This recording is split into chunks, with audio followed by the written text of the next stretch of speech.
Hey everyone, this is Friedel Hakaraja Raven. I'm here with my first read, recap, and review of X-Men Red, issue number 16, which is part of the Fall of X era that's going on right now. And it's written by L. Ewing, and this issue also comes with a short story featuring Sunspot and Shark Girl. And as far as the issue itself is concerned, I enjoyed it. It actually showed Storm letting loose against a bunch of Apocalypse's kids. The issue opens up with Greg, and there's another guy over here, and then we have the two kids. We also have the mercenaries. They're trying to make their way to Port Prometheus, but it turns out that no, Port Prometheus got attacked by war. It's burning, so they can't really go there. Now, there is a scene in this particular moment where Fisher King's daughter ends up creating a drawing, and she gives the drawings to the little boy.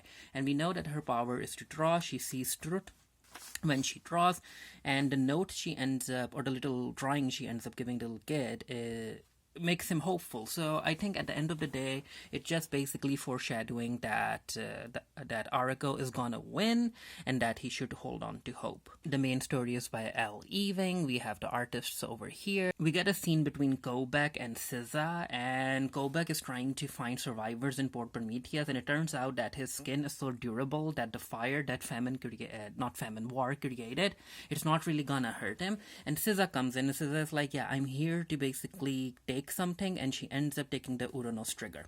Now, as far as the Storm fandom is concerned, including myself, I have been like, you know what, would Storm really use the Uranus trigger? And would Arakko be okay with using the weapon that was used to actually kill a lot of their people?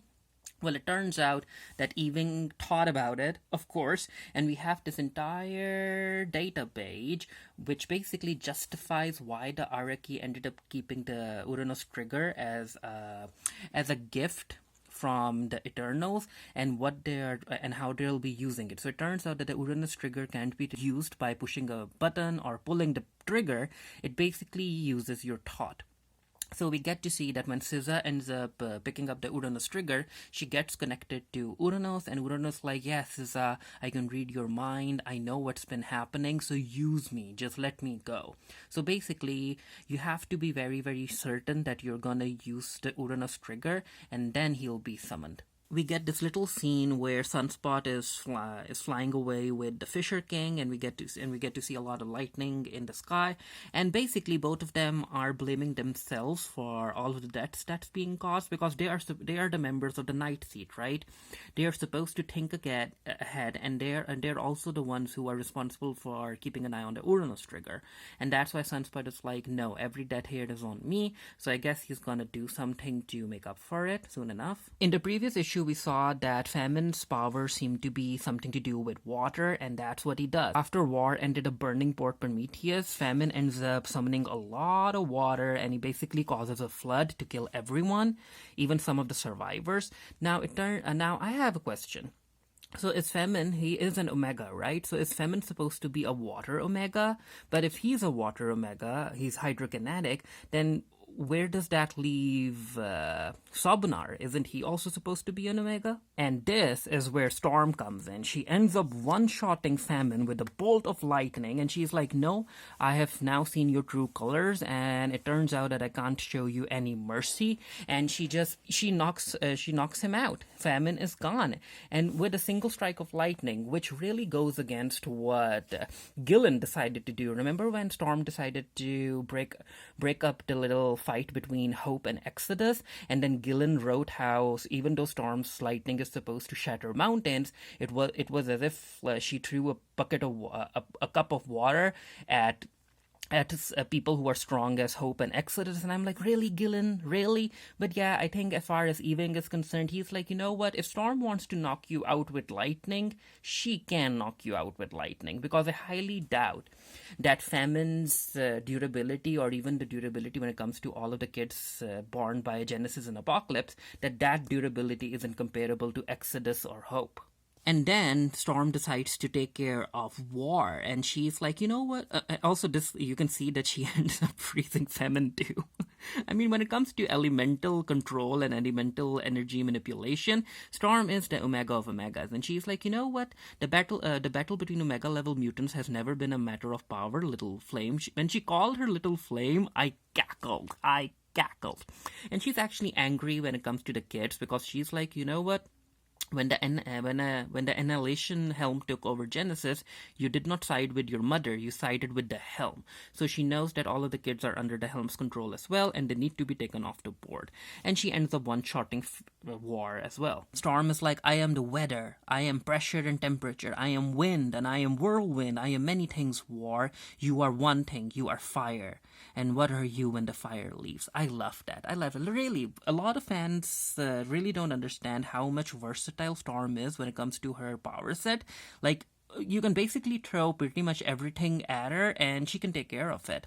So with Famine and War off the board, that leaves Death and Pestilence, and we get to see a little interaction between Death and Storm because they share history because of the X of Swords event, where Death kind of has a crush on Storm.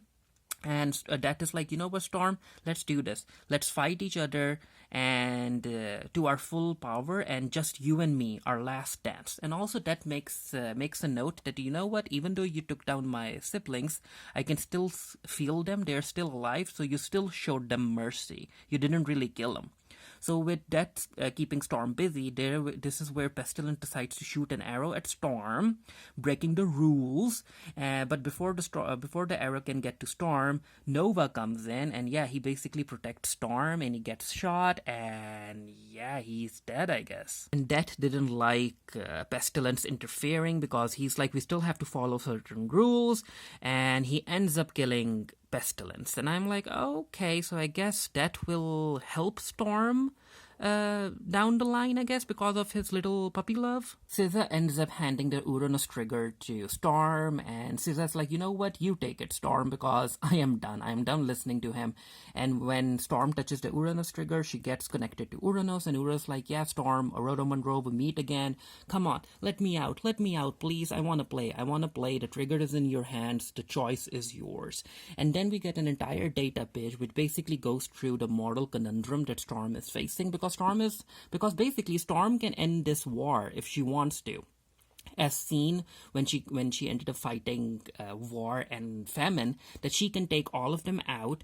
But that also means that in order to take down Genesis in such a manner, she has to give in to her dark thoughts. She has to lose control, and that's not really who Storm is. So yeah, Storm is stuck. Storm is like, I can use the Uranus trigger, and even if Uranus ends up not defeating Genesis, he can greatly weaken her forces, and that can leave her open to a surprise attack. We can use that, but that also means that a whole lot of people will be killed. And again, Storm doesn't want to kill everyone, even if they're in opposition to her.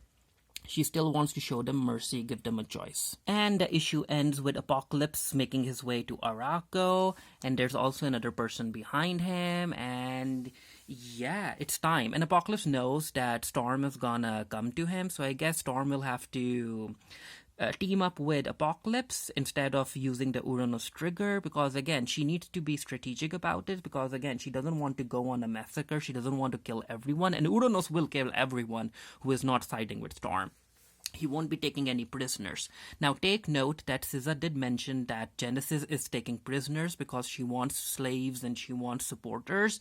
So not everyone has died. Basically, Arakko still has survivors, and those who weren't captured, they went to the Moral Lands, and Iska is also protecting some of them. It's rumored that she's protecting some of them. Overall, I enjoyed this issue, and when it comes to Storm's fight with Famine and War, now, again, yes, in a sense, we did get Lightning Lass and Wind Girl and Blizzard Babe, but hey, I wasn't really expecting an actual fight when it comes to Storm fighting Genesis spawns in a way. I mean, they are really subordinate. The main fight is gonna be between Storm and Genesis, and that's when we'll get to see Storm being more creative, I guess.